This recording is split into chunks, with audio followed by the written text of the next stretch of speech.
Evangelho de Mateus, ou segundo Mateus, capítulo 20, a partir do verso 26. Na verdade, nós vamos ler os versos 26, 27 e 28.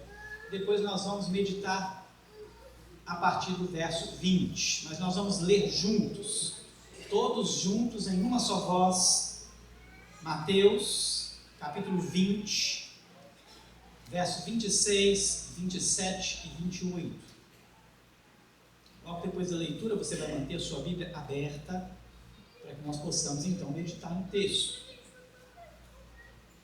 Todos juntos leamos o texto que diz: não é assim entre vós, pelo contrário, quem quiser tornar-se grande entre vós, será esse o que vos sirva. E quem quiser ser o primeiro entre vós, será vosso servo, tal como o Filho do Homem, que não veio para ser servido, mas para servir e dar a sua vida em resgate por muitos. Feche seus olhos, peça ao Senhor que fale ao seu coração. A palavra do Senhor, que é viva, eficaz, poderosa, foi lida. Peça ao Senhor que aplique essa verdade na sua vida. Senhor, obrigado, Deus. Obrigado porque nós temos esse privilégio. Muitos países não têm esse privilégio. Muitas pessoas não têm esse privilégio de abrir a sua palavra. A palavra que o Senhor nos deixou. Ler esta palavra. Poder meditar nela.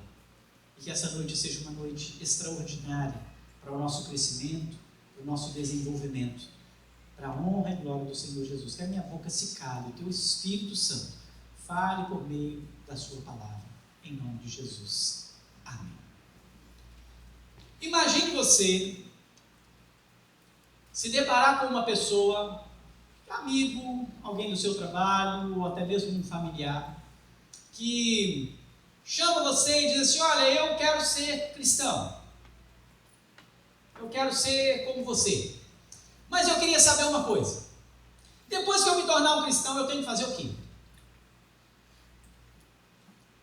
Qual é a resposta que você tem para essa pergunta? Você tem uma resposta para essa pergunta? O que você falaria para essa pessoa que te perguntou: olha, agora eu vou ser cristão e eu tenho que fazer o quê? A sua vida pode dizer isso, ou não. Porque talvez você não viva como um cristão deveria viver. Mas existe uma outra questão, e eu quero levantar ela aqui.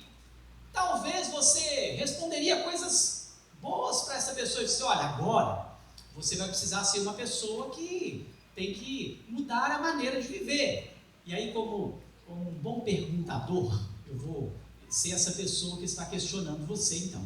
Eu ia perguntar: mas como assim? Como é que é isso na prática?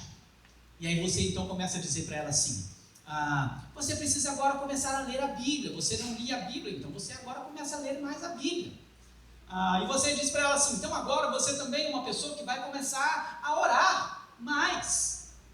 Ou talvez orar, né? Talvez essa pessoa nunca orou, não sabe nem como orar. E talvez você vai dizer para ela assim: mas como cristão, você também precisa fazer algumas coisas, como ir à igreja.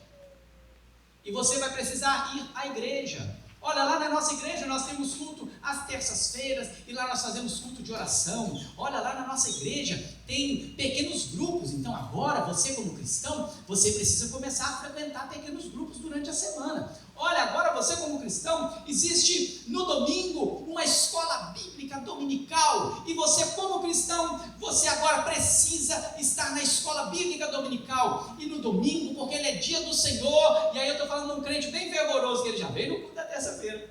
Eu estou falando de um crente bem fervoroso, que ele já foi no pequeno grupo. Eu estou falando de um crente bem fervoroso, que já veio na escola dominical, e agora ele vai num culto de celebração à noite. Talvez você, como um crente muito precioso aí, diria para ele: essas coisas é que você vai ter que fazer como crente. Esse é o chamado cristão, irmãos? Ou isso faz parte do chamado cristão? Muitas pessoas não compreendem que ser cristão ser alguém que foi chamado pelo Evangelho da cruz é muito mais do que uma série de atividades propostas pela igreja do século XXI. Porque a igreja do século XXI, ela tem uma maneira de cultuar diferente da igreja de séculos passados. A igreja do século XXI, ela tem uma maneira de conduzir o culto diferente da igreja primitiva. A igreja do século XXI, ela vem carregada de uma maneira e um modo de viver que está muito ainda condicionado à igreja da Idade Média, que tinha o templo como algo muito precioso, como algo santo. E aí, até muito pouco tempo atrás, em muitos lugares, em muitas igrejas, e eu venho de uma família assim, na minha família biológica, a gente tinha muito disso. Esse lugar que eu estou pisando aqui era um lugar que você não podia pisar de qualquer maneira. Olha, e é literalmente, tá, gente? Você não podia subir aqui, literalmente, de qualquer maneira. Percebe que há ainda no nosso tempo, no nosso coração, uma dificuldade de compreender a essência do chamado de Cristo? Percebe que, por mais que todas essas coisas que nós convidamos as pessoas a fazerem, elas fazem parte da nossa convivência cristã, da nossa caminhada cristã. Porque, irmãos, é muito gostoso vir aqui às terças-feiras orar, tá? Se você não tem vindo, você está perdendo demais da conta. É muito gostoso.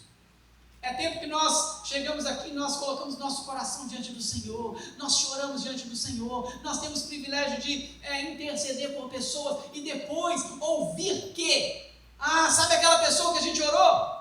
Ela estava com câncer. Sabe o que aconteceu com aquela pessoa? Ela foi curada. Nós temos pessoas experimentando isso. Nós chegamos à escola bíblica dominical e nós discutimos assuntos preciosos. E nós falamos do reino e falamos das coisas de Deus. E isso é muito gostoso e torna a dizer, porque eu disse isso aqui na introdução deste culto, e isso é um privilégio nosso. Porque o salmista vai dizer assim, olha, mais vale um dia na casa do Senhor do que 1000 em outro lugar qualquer. Lá no tempo do Antigo Testamento eles tinham um desejo. Senhor, o meu desejo é morar na casa do Senhor. Você lembra do salmista dizendo assim? Aí sabe o que acontece no nosso tempo? Nós temos esse privilégio. Nós podemos reunir as pessoas, nós podemos nos ajuntar em grupos pequenos, nós podemos fazer estudos de escola dominical, nós podemos celebrar ao Senhor à noite, mas se tudo isso não vier com a essência do chamado cristão, não tem fundamento, não tem resultado. Nós corremos o risco de ser aqueles que o Senhor diz assim, meu povo me adora apenas com os lábios, mas o coração está longe. E é muito interessante porque quando nós olhamos para os evangelhos, existe uma proposta, tem uma razão para os evangelhos terem sido escritos.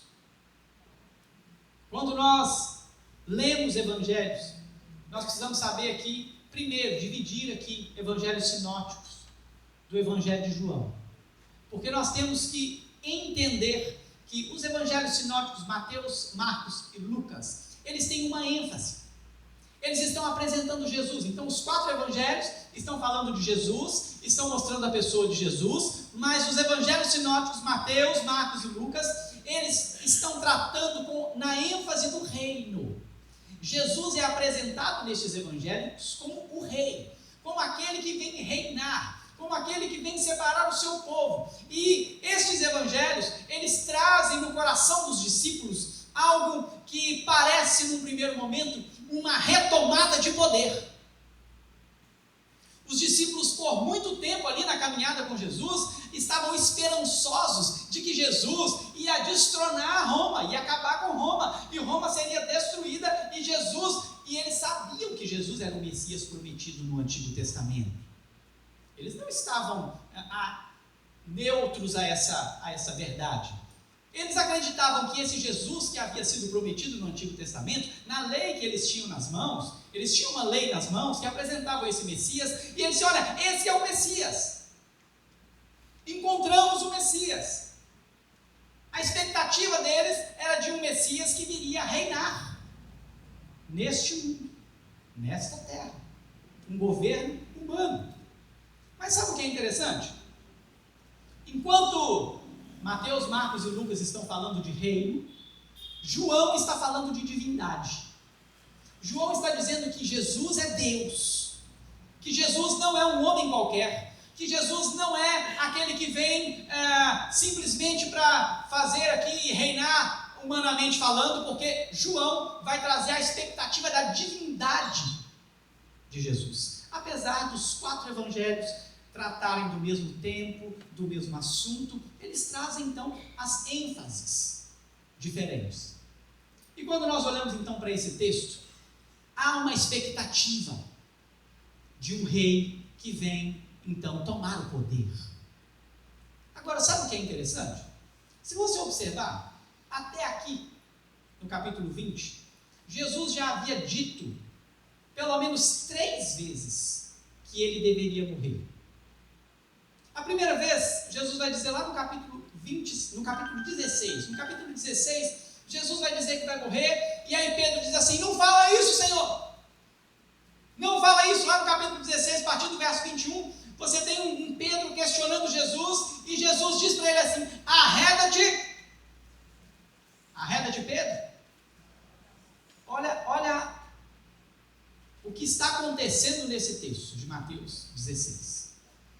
Um pouco mais para frente, lá no capítulo 17, Jesus vai dizer novamente, olha, é necessário, o Filho do Homem vai ser entregue, vai ser morto, e é necessário que ele ressuscite ao 3º dia. E lá no capítulo 17, diz que os discípulos ficaram entristecidos. O texto que nós lemos, ele vem com uma mensagem de Jesus anterior no verso 17. Acompanhe comigo o verso 17 ao verso 19. O texto diz assim, olha, então, estando Jesus para subir a Jerusalém, chamou à parte os 12, e em caminho lhes disse, eis que subimos para Jerusalém, e o Filho do Homem será o quê, irmãos? Entregue aos principais sacerdotes e aos escribas. Eles o condenarão a quê? A morte. Eu fico pensando assim, né, gente? Nós às vezes caímos nas mesmas pegadinhas. Nós às vezes desejamos coisas sem compreender o que o Senhor está dizendo para nós todo o tempo. Jesus vem preparando esses homens, Jesus vem falando com eles, olha, é necessário que eu morra, mas ele vai dizer, olha, e o entregarão aos gentios para ser escarnecido, açoitado, crucificado, mas ao 3º dia ressurgirá. Um Jesus que vem em toda a sua trajetória, mostrando um reino, e dizendo para eles assim, olha, eu sou o Messias, eu vou restaurar o reino, eu sou o Rei dos Reis. Mas você vai perceber que lá na hora da sua crucificação, lá no momento em que Jesus já está cumprindo ali tudo aquilo que ele havia dito, ele vai dizer que o reino dele não é deste mundo. Ele vai deixar isso muito claro. Mas há uma expectativa. Havia no coração deles uma expectativa de um Jesus que ainda viria reinar nesta terra, que colocaria o Império Romano no seu devido lugar. E Jesus o tempo todo está dizendo para eles, olha, é necessário que eu morra, mas eu vou ressurgir, eu vou ressuscitar. E neste contexto de preparação de um reino celestial, de preparação de um povo, preparação de líderes que dariam continuidade, nós temos Jesus dizendo algo muito importante, que o verso 26 nos traz, porque ele vai usar essa expressão, não é assim entre vós. E talvez você ainda não tenha assimilado na sua vida como realmente é a vida do cristão. Talvez você ainda não tenha assimilado, talvez, tá? Talvez, pode ser que você já tenha. Qual é a exigência de tornar-se um cristão.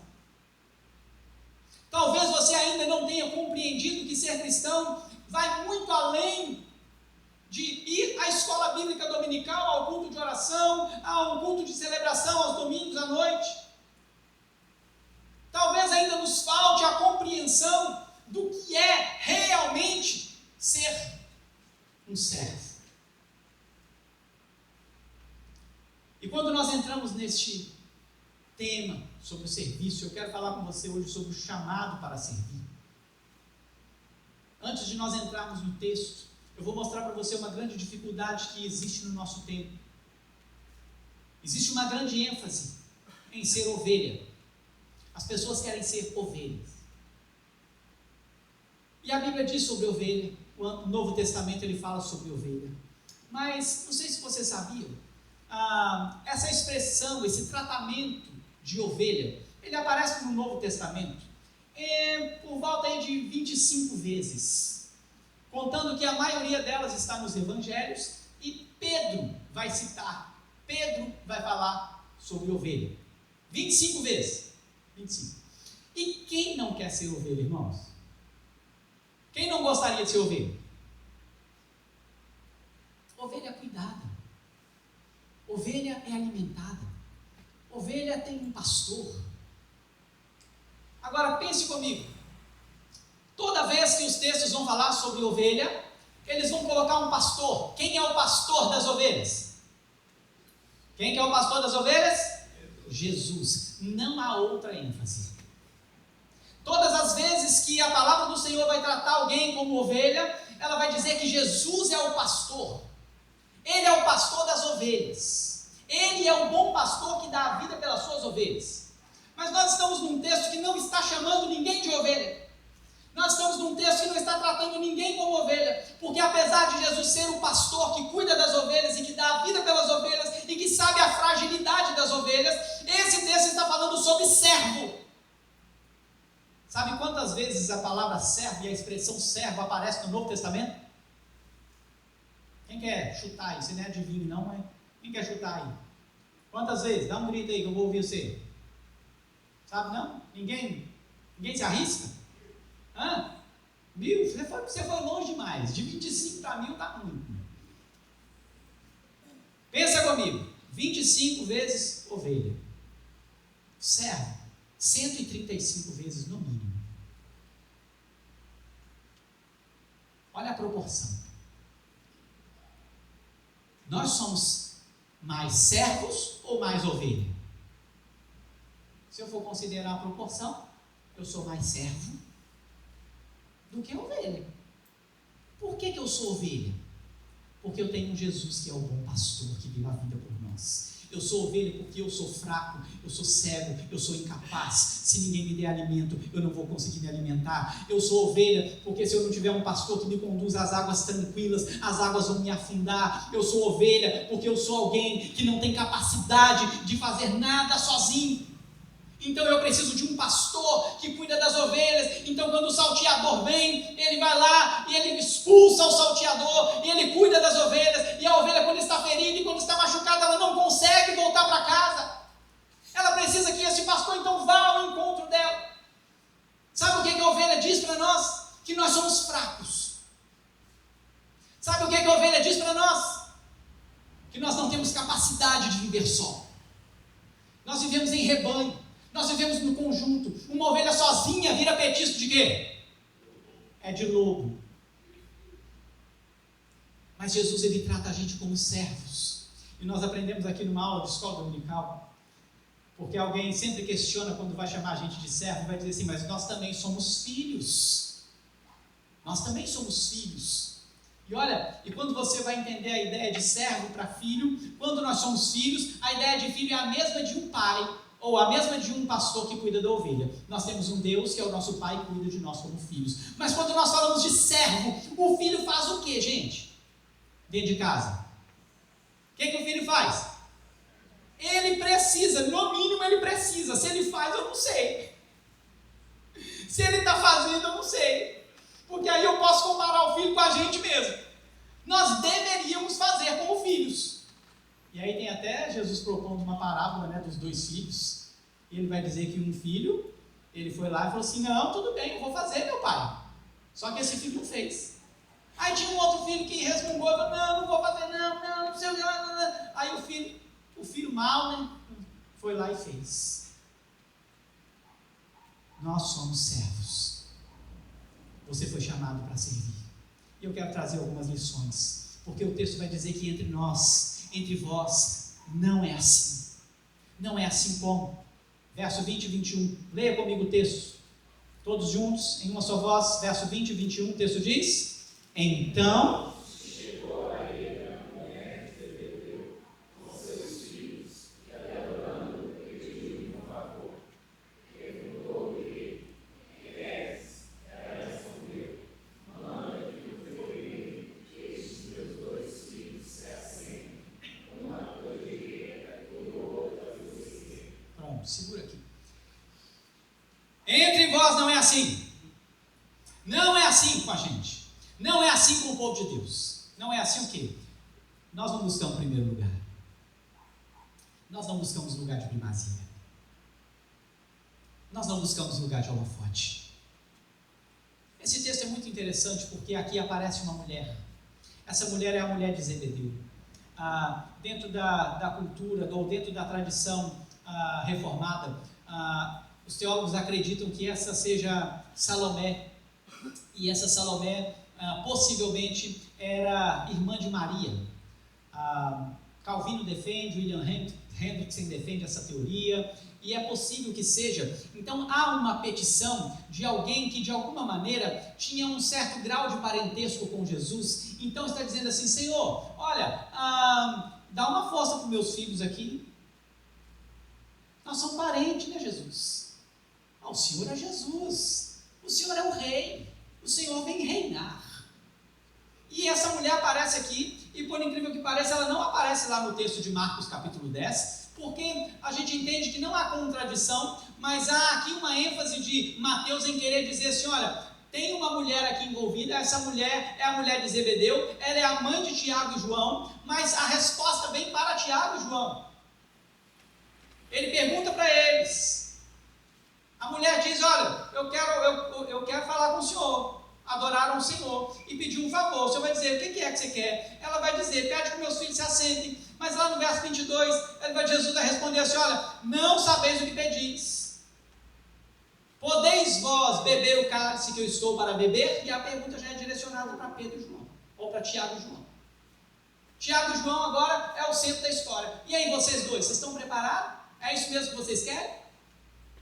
Há nesse texto uma vontade, um desejo de assentar nos primeiros lugares, de assentar nos melhores lugares. Jesus está dizendo assim: olha, entre vós não é assim. Entre o meu povo, entre os cristãos, não há essa possibilidade de busca de primeiros lugares. Mas se você observar na resposta de Jesus, Jesus faz então uma pergunta. E ele diz: por acaso vocês podem beber o cálice que eu bebo? Jesus está falando da sua morte. Jesus está falando da sua entrega. Jesus está falando do que ele havia dito nos versos anteriores, 17 ao 19. Por acaso vocês têm condições? E é interessante porque eles respondem. Qual é a resposta deles? Responderam lá no verso 22, no finalzinho do verso 22, o que eles respondem? Qual é a palavra afirmativa aí? Podemos, ousados, né, irmãos? Ousados. E quando eu olho para esse texto, eu acho tão engraçado, porque quando Jesus, logo depois da ceia, Jesus vai confrontar Pedro. E aí, Jesus vai dizer: seu Pedro, você vai me negar. Aí Pedro vai dizer: eu de jeito nenhum, eu não vou te negar não. Senhor, com o Senhor nós vamos morrer. Senhor, e os discípulos todos confirmaram: não, Senhor, nós estamos contigo, para o que deve é, nós vamos morrer. E Jesus vai dizer: ô Pedro, não vai não, Pedro, aguenta aí, agora não, você vai me negar, Pedro.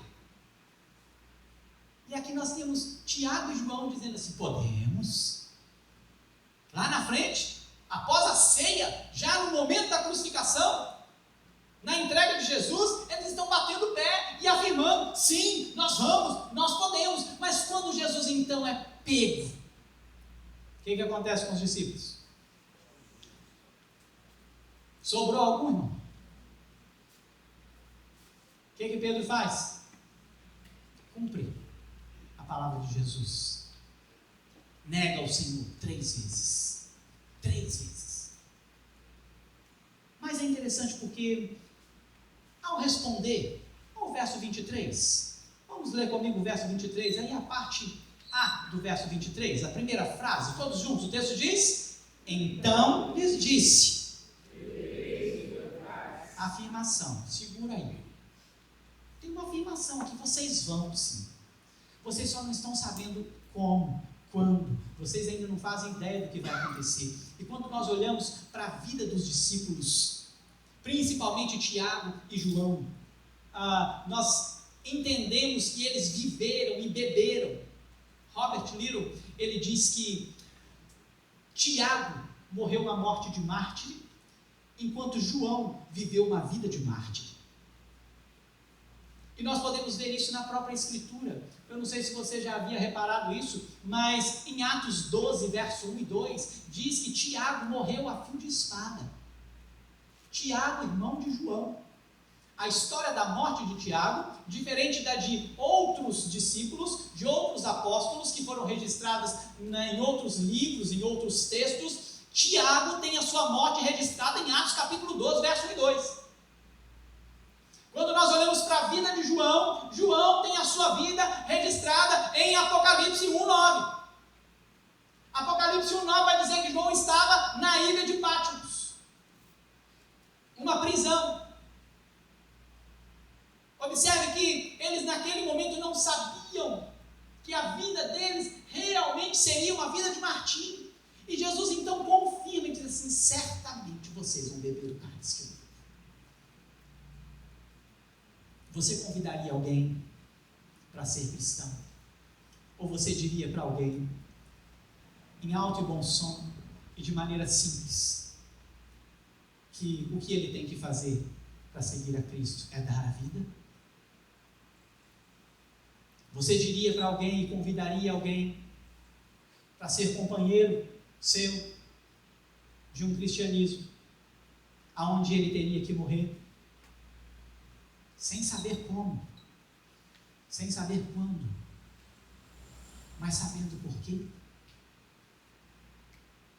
Eles ainda não sabiam como, eles ainda não sabiam quando, mas havia um porquê.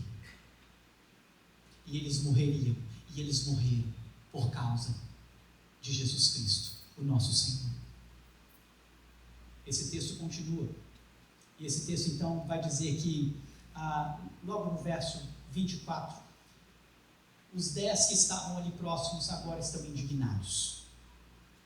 Jesus continua com a frase ecoando aqui no seu coração e no meu coração: não é assim entre vós, não é assim entre vós, não é assim entre vós. E eles começam a indignar-se, e agora eles se levantam ali. Eu fico pensando o que passou na cabeça dos 10 que estavam ali, ouvindo 2 dizerem assim: olha, Senhor, nós queremos sentar à sua direita, queremos os melhores lugares. E aí ele vai dizer, Jesus vai falar para eles: olha, vocês estão vendo com os olhos errados, vocês estão olhando para a direção errada, vocês estão baseando o meu reino no reino errado. Não é assim entre vocês. Entre a igreja do Senhor, na igreja de Cristo, não é da maneira com que o mundo faz. Então ele vai dizer para eles aqui no verso 25, leia o verso 25 comigo, todos juntos. O texto diz: então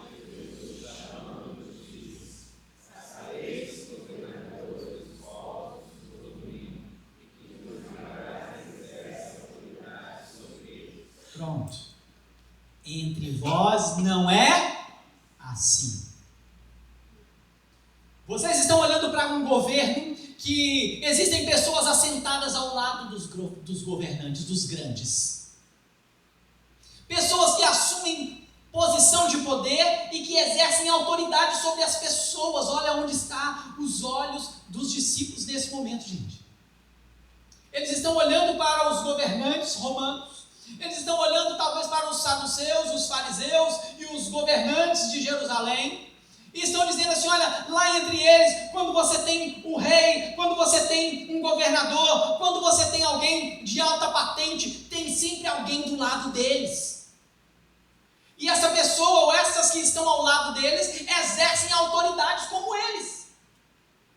E Jesus vai dizer assim, entre vós não é assim. É muito triste, irmãos, e aí eu preciso abrir um parêntese aqui. Para a vida que a igreja chamada evangélica tem vivido no lado político. É triste ver como que homens e mulheres chamados cristãos ainda têm no coração uma esperança, uma expectativa de que um homem se levantará no poder e mudará a história do mundo terreno caído. E isso é confundido com a ideia de aceitação. Nós não aceitamos. Nós não concordamos com a injustiça. Nós não concordamos com a fraude. Nós não concordamos com o desgoverno. Jamais. A igreja não está concordando com as coisas erradas que acontecem no mundo. Mas a igreja não pode, não é o papel e não deve querer alguém que vai mudar o Brasil ou o mundo. Porque isso não vai acontecer. Porque se acontecer, eu preciso rasgar minha Bíblia. E eu preciso parar de pregar. Porque a história não mostra assim. Você está com discípulos aqui, diante de Jesus, dizendo assim, nós queremos assentar nos lugares reais. Nós queremos, quando o Senhor reinar. E que reino é esse que eles estão buscando, irmão? Eles estão querendo a glória de Jerusalém. Eles continuam querendo a glória de Jerusalém. E Jesus está dizendo, entre vós não é assim. Entre vocês não é desse jeito. A igreja que eu comprei com o meu sangue não funciona dessa maneira. Vocês estão olhando para os governantes e querendo lugares bons. Vocês estão olhando para a política e querendo sossego. Vocês estão olhando para os políticos e achando que eles vão salvar a vida de vocês e que ainda darão a vocês posições que vocês vão poder exercer autoridade sobre outros. Entre vós não é assim.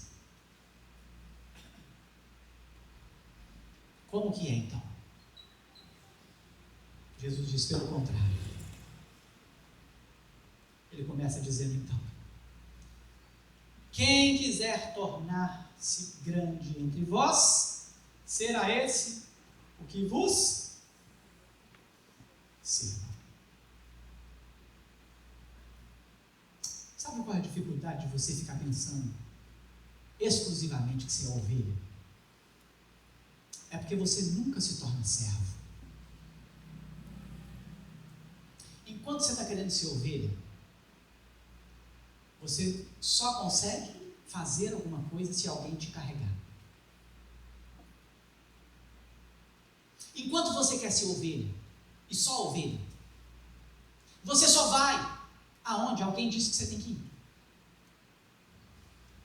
Enquanto você quer viver só como ovelha, enquanto você quer viver uma vida de ovelha, você só come aquilo que alguém te dá para comer.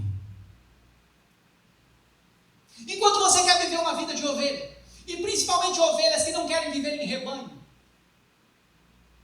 você está sempre vulnerável a ser comido pelo lobo,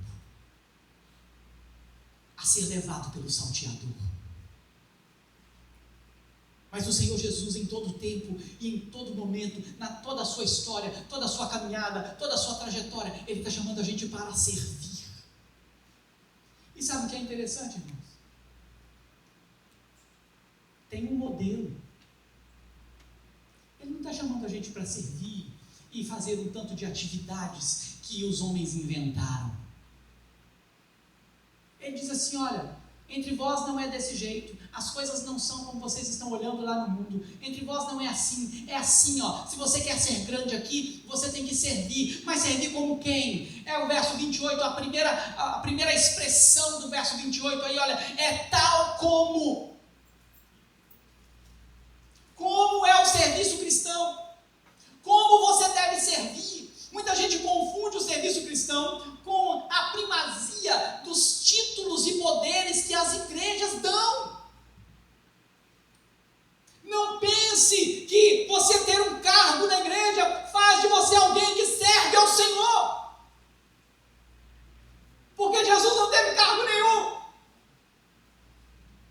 ele foi o Cordeiro.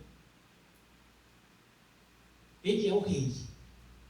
E ele foi o sacerdote. Ele é o Cordeiro, o Rei e o sacerdote. Esse é Jesus. E ele vai fazer esse convite para mim e para você aqui, ó. O chamado cristão, ele é um chamado ao serviço, mas esse serviço, ele tem um modelo, e esse modelo é Jesus Cristo. Ele é o Filho do homem, tal como o Filho do homem.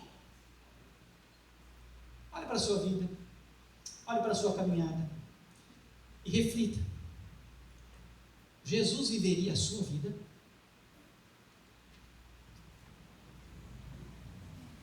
Responde essa pergunta na sua mente. Pega a sua vida aí, toda a sua caminhada, de manhã, de tarde, de noite, seus afazeres, seus sonhos, seus planos, seus projetos. Jesus Cristo, nosso Senhor, ele viveria a sua vida?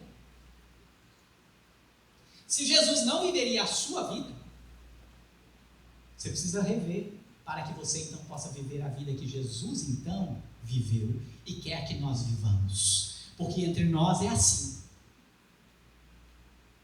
Nós vivemos como tal como o Filho do homem. A nossa vida precisa ser medida, e ela precisa ser avaliada, e ela precisa ser então direcionada tal como. Ah, pastor, mas é diferente. Nós temos uma série de atividades. Nós temos filhos para criar. Nós temos o trabalho secular. Hoje as coisas não são bem assim. Sempre foi assim. Nunca foi diferente. A grande questão é que hoje você tem um monte de tecnologia que deveria te ajudar. E a tecnologia, infelizmente, tem te atrapalhado. Mas nunca foi diferente. Desde que o homem caiu, o homem tem que comer do suor do rosto. Desde que o homem caiu, ele tem que tirar espinho da terra para plantar e colher. Desde que o homem caiu, a mulher tem que ser governada pelo homem, o desejo é para o homem. Desde que o homem caiu, o homem carece da graça de Deus para então tornar-se novamente a Deus por meio de sacrifício. Nunca foi diferente. Sempre foi igual, gente. Será que eu vou ter que pregar Eclesiastes de novo? Vamos pregar Eclesiastes de novo? Vamos passar aqui mais um tempo estudando Eclesiastes de novo? Porque a geração vai, a geração vem e tudo continua como? Permanece no mesmo lugar. As coisas são iguais. É mesmice. Nasce o sol, põe-se o sol e as coisas continuam do mesmo jeito. Pode passar quantas gerações for. O que não pode faltar na vida do crente é a compreensão de que ele tem um modelo, tal como o Filho do homem. E o Filho do homem não veio para ser servido. Preste atenção, como ovelha, você já recebeu tudo que Jesus podia te dar, meu irmão. Como ovelha, você já recebeu toda a proteção que o Senhor Jesus pode te dar. Como ovelha, você já tem o alimento que o Senhor Jesus pode te dar, que é a sua palavra. E como servo, você tem feito um serviço de servo. Você tem dado a vida pelo Evangelho de Jesus. Você tem entregado a sua vida como sacrifício vivo, santo e agradável a Deus, que é o seu culto racional. Jesus vai dizer ainda o seguinte: então quem quiser ser grande entre vós, seja isso que sirva, e quem quiser ser o primeiro entre vós, será o vosso servo. Tal como o Filho do homem, que não veio para ser servido, mas para servir e dar a sua vida em resgate por muitos. Jesus Cristo é aquele que veio servir e dar. A minha pergunta para você é: como você tem servido? O que você tem dado? Mas eu quero encerrar esse texto mostrando a preciosidade de quem Jesus é e o modelo que Ele é. Porque Ele vai dizer tal como. Quando Jesus vai dizer, lá no verso 22, Ele vai dizer, olha, vocês não sabem o que vocês pedem, vocês podem por acaso beber o cálice que eu estou para beber? E eles respondem, podemos. O verso 23, Jesus vai dizer, sim, vocês vão beber o cálice. E Jesus então diz assim, olha, mas o assentar-se à minha direita, à minha esquerda, não compete, ou não me compete concedê-lo. É, porém, para aqueles a quem está preparado por quem? Por meu? Preste atenção no que está acontecendo aqui.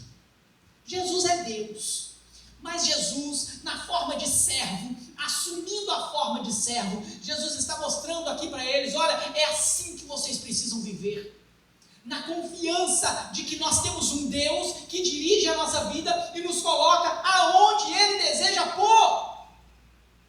Nós temos um Jesus que logo adiante, meu irmão, porque o capítulo 21, Jesus está entrando em Jerusalém 5 dias após ou antecedendo a sua morte. Jesus está prestes a cumprir o plano eterno, o sacrifício eterno. E uma das palavras da cruz, Jesus está no Getsemane, e Jesus vai dizer para Deus, o Pai, Pai, se possível, mas não seja feita, faça-se a tua vontade. Jesus está se submetendo à vontade de Deus, e dizendo para eles assim, olha, o nosso Pai, o Pai, eu agora estou na pessoa do Filho para me entregar aqui, o Pai, ao Pai compete dar as honras, porque Ele não está falando de um reino terreno, Ele está falando de um reino eterno. Vocês não compreendem, Jesus está falando para eles. Aqui eu não sou quem vocês pensam que eu sou. Jesus assume a forma de servo, irmãos. Sabe, nós estamos vivendo um tempo onde as pessoas estão querendo tanto posição. Nós estamos vivendo um tempo onde as pessoas estão com tanto orgulho. Nós estamos vivendo um tempo onde as pessoas estão tão cheias de si. E Jesus vem dizer assim, isso não compete a mim. Vocês estão vivendo do jeito errado. Vocês estão olhando para mim da forma errada. Mas vocês precisam viver como eu. Vivam como eu. Se submetam à vontade de Deus. Estejam debaixo da ordem de Deus.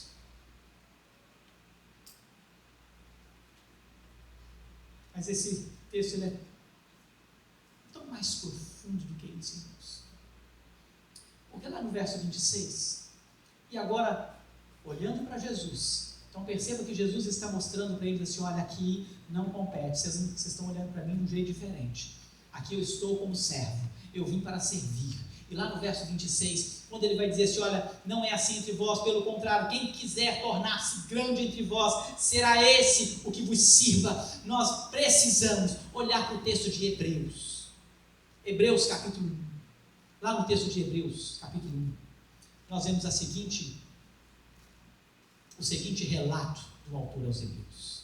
Porque pense que lá em Mateus, nós temos um Jesus que entregou sua vida. Pense que lá em Mateus, nós temos um Jesus que ele se torna servo, dando a sua vida. Agora esse Jesus em Mateus, ele está cumprindo aqui um propósito e dizendo assim, olha, eu estou aqui na pessoa do Filho. Pai, se possível, passa de mim esse cálice, mas não seja feita a minha vontade, seja feita a sua vontade. E então Jesus cumpre, e como servo, ele faz todo o sacrifício necessário. Olha o que acontece lá em Hebreus. Vamos ler todos juntos, do verso 1 ao verso 4. Leia esse texto, crava isso na sua mente e no seu coração. Todos juntos, em alto bom som, vamos lá? Havendo Deus outrora falado, muitas vezes, de muitas maneiras, aos pais, pelos profetas, nestes últimos dias, nos falou pelo Filho, a quem constitui o herdeiro de todas as coisas, pelo qual também fez o universo. Ele é o recebedor da glória, e a expressão exata do seu ser, sustentando todas as coisas pela palavra do seu poder. Depois de ter feito a purificação dos pecados, assentou-se à direita da majestade nas alturas, tendo se tornado tão superior aos anjos, quando herdou mais excelente nome do que eles. Nossa, esse texto tem que fazer a gente tremer. Jesus não disse nada para os discípulos que não aconteceria com ele. E Jesus disse que nós precisamos ser tal como ele. Esse Jesus que agora, o texto de Hebreus vai dizer assim, olha, depois de ter feito a purificação dos pecados, depois de ser o servo, depois de servir, depois de entregar a vida, Jesus é levado às alturas, irmãos, ao lugar mais alto, ao lugar de primazia, ao lugar aonde nenhum anjo poderia alcançar. O serviço cristão vem com uma glória que não está aqui nessa terra. O serviço cristão vem com uma glória que não é comparada àquilo que o Senhor tem preparado para aqueles que o amam, porque nem olhos viram, nem ouvidos ouviram, nem jamais penetrou no coração humano o que Deus tem preparado para aqueles que o amam. Você pode compreender isso? Mas a última lição que eu quero trazer para você nesse texto, ou olhando para esse texto como um Jesus que veio servir, dar a sua vida em resgate de muitos, e que agora o texto de Hebreus diz que ele está em primeiro lugar, eu quero levar você lá em Lucas capítulo 12, para a gente encerrar aqui. Lucas capítulo 12, verso 37.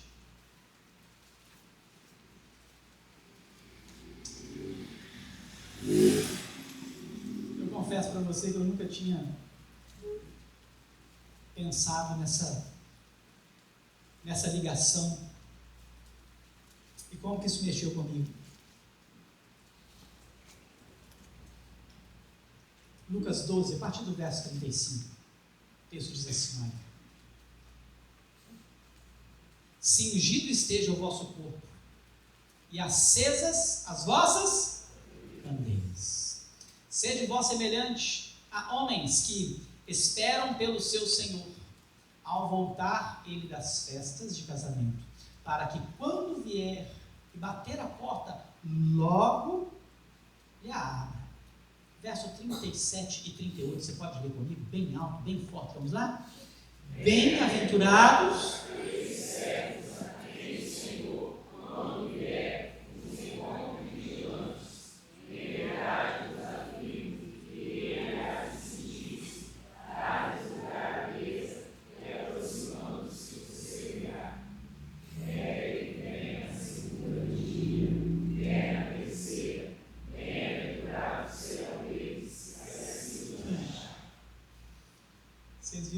acontecendo aqui, gente? Jesus glorificado, o noivo que veio buscar a sua igreja, encontrou a gente, e quando a gente encontrar com ele lá na glória, você sabe o que ele vai fazer?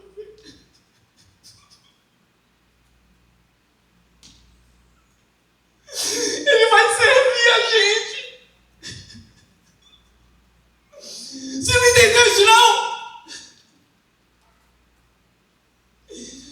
Jesus, o Deus Todo-Poderoso, vai servir você.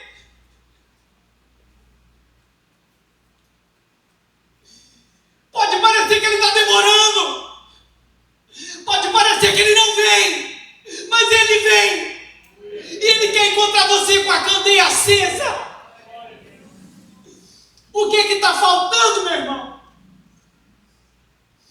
O que está faltando para a gente compreender isso? Será possível que nós não conseguimos servi-lo? Quando eu olho para esse texto, meu irmão, me choca, porque eu não tenho a capacidade de fazer isso. Mas o Senhor Jesus diz para mim e para você, tal como é para que você viva tal como o Filho do Homem. É para que eu viva tal como o Filho do Homem. Porque nós vamos chegar lá em cima e além de tudo, depois de tudo, ele ainda vai servir a mim e a você.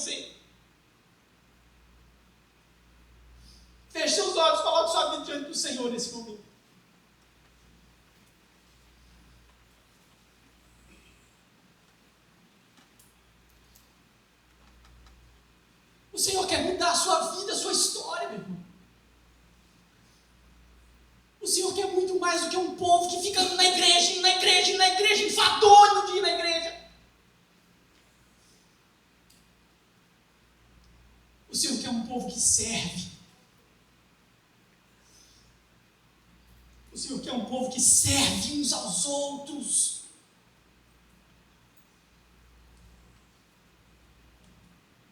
Para de encher a barriga como ovelha. Para de encher a barriga. Você como ovelha, o Senhor já fez o que tinha que fazer por você como ovelha.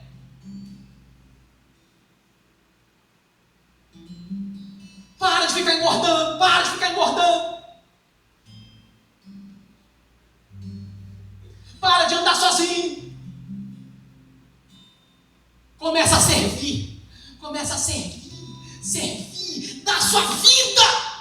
Entrega a sua vida. Para de dedicar a sua vida a tantas outras coisas que não são do reino.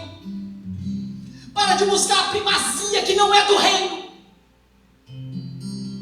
Para de buscar os lugares de poder. Para de buscar os lugares de status. Para de buscar as posições de liderança. Sirva, sirva, sirva, sirva ao Senhor. Porque o Senhor te servirá. Mais uma vez. Depois de já haver servido. Dando a vida por nós. O que o Senhor Jesus fez, ninguém mais podia fazer, meu irmão. Se um dia alguém te perguntar, eu quero ser crente, o que eu preciso fazer depois de ser crente? Você diz para ele, sirva. Sirva. Entrega a sua vida e sirva. O mundo tem muito prazer para te dar, meu irmão. O mundo tem muita coisa para te amarrar. Larga esse mundo em nome de Jesus. Não ameis o mundo, nem as coisas que há no mundo. Aquele que ama o mundo, o amor do Pai não está nele. Larga o mundo. Sirva. Seja servo. Dê a sua vida. Coloque-se de pé. Eu quero orar por você. O Senhor está te dando uma oportunidade hoje, meu irmão, de viver uma vida de serviço, de mudar a sua posição, o seu status nesse lugar que nós chamamos de igreja. Comece a servir. Sirva em qualquer lugar. Sirva em qualquer lugar, aonde você passar, em qualquer pessoa que você vê. Sirva, sirva, sirva. Seja útil no reino. Pregue o evangelho do reino. E se você tiver que morrer, morra!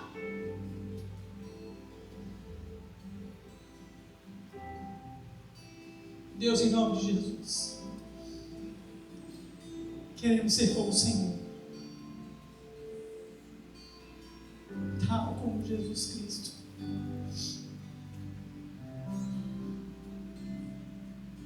Vivemos num mundo cheio de ilusões,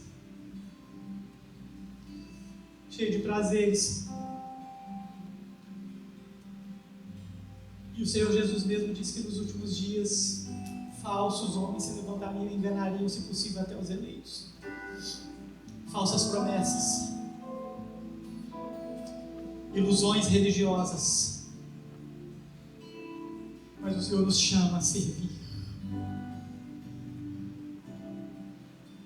Que a sua igreja saia daqui hoje pronta para servir.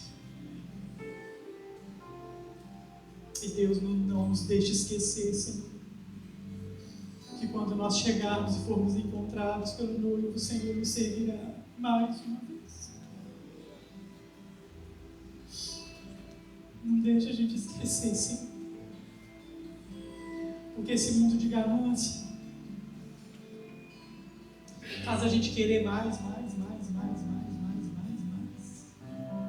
Mundo de ganância, de insatisfação. que faz as pessoas correr atrás do vento para fazer tijolo para Faraó.